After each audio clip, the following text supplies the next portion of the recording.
तो गाइस जैसा कि आप लोगों ने पिछले एपिसोड में देखा था, मोजू आ गई होती है हांजो को बोल रही होती है कि बहुत बड़ी अपॉर्चुनिटी है जिसे तुम मिस नहीं करना चाहोगे ना। वो मन में ही सोच रही होती है कि कितना बड़ा ऑफर है, वो यहाँ पे मूव आउट हो जाएगा और वो मेरी बातों को मना ही नहीं कर पाएगा। और वो बोल रही होती है अगर हमने यहाँ पे सक्सेसफुल हो गए तो हम रिच हो जाएंगे, वो अनएक्सपेक्टेड हार्वेस्ट होगा, तुम यह इंटरेस्टेड हो ना।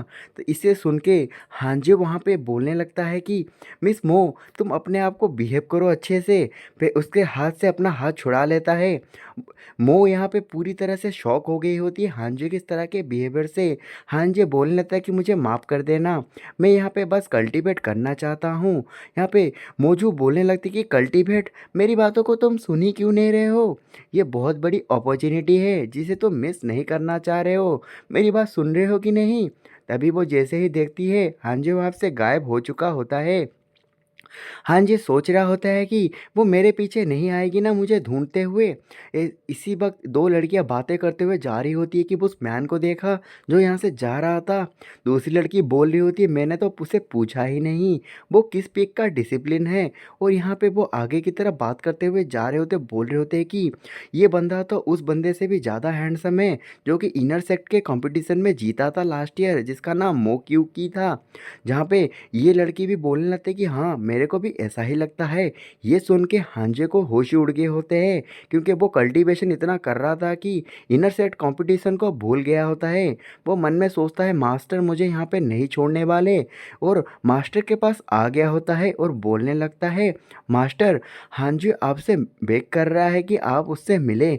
और मास्टर बोलते हैं कि ठीक है अंदर आ जाओ और यहाँ आके बैठो। अंजय भी अंदर आ गया होता है। अंदर आ जाने के बाद बोलता है मास्टर मुझे माफ़ कर दीजिएगा, मैं यहाँ पे इनर सेट कंपटीशन को भूल गया था क्योंकि मैं कल्टीवेशन में बिजी था। तभी मास्टर बोलते हैं अपने आप को ब्लेम मत करो, फ्यूचर में बहुत सारी अपॉर्चुनिटी आएगी जहाँ पे तुम यहाँ पे कंपटीशन में पार्टिसिपेट कर सकते हो। इसी वजह से वो बोलने लगती है कि तुम्हारा कल्टीवेशन इतना कम क्यों दिख रहा है, थर्ड लेवल की फाउंडेशन एस्टेब्लिश रिलम में मुझे लग रहा है इससे ज़्यादा है तुम्हारा कल्टीवेशन। और हांजो को जैसे ही बोलते हैं हांजो बोलता है कि एक्चुअली मैं यहाँ पे 9th लेवल की फाउंडेशन एस्टेब्लिश रिलम में पहुँच चुका हूँ, मैं बस लो प्रोफाइल रख के कल्टीवेशन करना चाहता हूँ, इसी वजह से मैंने अपनी पावर को नीचे किया है। ये सुन के यूनर की हालत ख़राब हो जाती है, बोलती है कि जूनियर तुमने इतनी जल्दी कैसे ब्रेक ब्रेक किया। यहाँ पे मास्टर बोल रही होती कि अगर तुम्हारी तरह जेड सेरेन पिक के सारे बंदे यहाँ पे हार्ड वर्किंग हो जाए तो ये स्ट्रॉन्गेस्ट पिक हो जाएगा। तभी नोटिफिकेशन आता है तुमने यहाँ पे लो प्रोफाइल रख के कल्टीवेट किया और फेरी जी जीवन की रिकॉग्निशन पाया, इसी वजह से मूवमेंट टेक्निक तुम्हें दिया जाता है, कॉन्ग्रेचुलेशन। यहाँ पे हांजे बोलता है कि मन में ये तो मैं भूल ही गया था इस रिवार्ड के बारे में। तभी हांजे कुछ नोटिस करता है, बोलने लगता है कि ये सच है, मैं तो कल्टीवेशन में इतना बिजी था कि इस रिवार्ड के बारे में भूल ही गया था। और मन में सोच रहा होता है कि मैंने नोटिस ही नहीं किया यहाँ पे कोई है, वो और कोई नहीं एल्डर आयरन होते हैं। इन दोनों के बीच में एक दूसरे को वो देख रहे होते हैं और सडनली समय वहाँ पे थोड़ा रुक सा गया था। यहाँ पे यूनर बोलने लगती है कि यहाँ पे देखिए क्या चल क्या रहा है। तभी हांजे बोलता है एल्डर आयरन, एल्डर आयरन हांजे बोलते हैं। यूनर बोलने लगती है कि लगता है तुम दोनों एक दूसरे को जानते हो। तहाँ पे हांजे और एल्डर आयरन बोलने लगते हैं कि जानने से कुछ ज़्यादा है। और दूसरी तरफ यहाँ पे मास्टर बोलने लगते हैं कि अगर ऐसा है हांजे, ये हमारे न्यू डिसिप्लिन है हमारे जेड सिरन पिक के, वो तुम्हारे जूनियर ब्रदर होंगे जिसका नाम जूनियर आयरन है। हांजे बोलने लगता है कि मेरे पास इतना हिम्मत नहीं कि मैं इन्हें जूनियर बोलूँ। तभी एल्डर आयरन बोलने लगता है कि हांजे तुम यहाँ पे इनर सेक्ट में डिसिप्लिन कब बने और कैसे बने। और मन में सोच रहे होते हैं कि ये पॉसिबल ही कैसी है, मैंने पहले चेक किया था इसके पास कोई भी स्पिरिचुअल रूट नहीं था, वो टेस्ट फॉल्स नहीं हो सकता। मुझे 20 साल लग गए ब्रेक थ्रू करने में फाउंडेशन एस्टेब्लिश रिलम में, लेकिन वो जब से भाग के गया है तब से देखो तो वो 9th लेवल के फाउंडेशन एस्टेब्लिश रिलम में पहुंच चुका है। अगर पहले मुझे ये पता होता इस तरह की क्वालिफिकेशन है इसके पास, उस तब तो वो कुछ सोच रहा होता है जैसे कि एल्डरैंड पहले लोगों से पिल बनाया करते थे।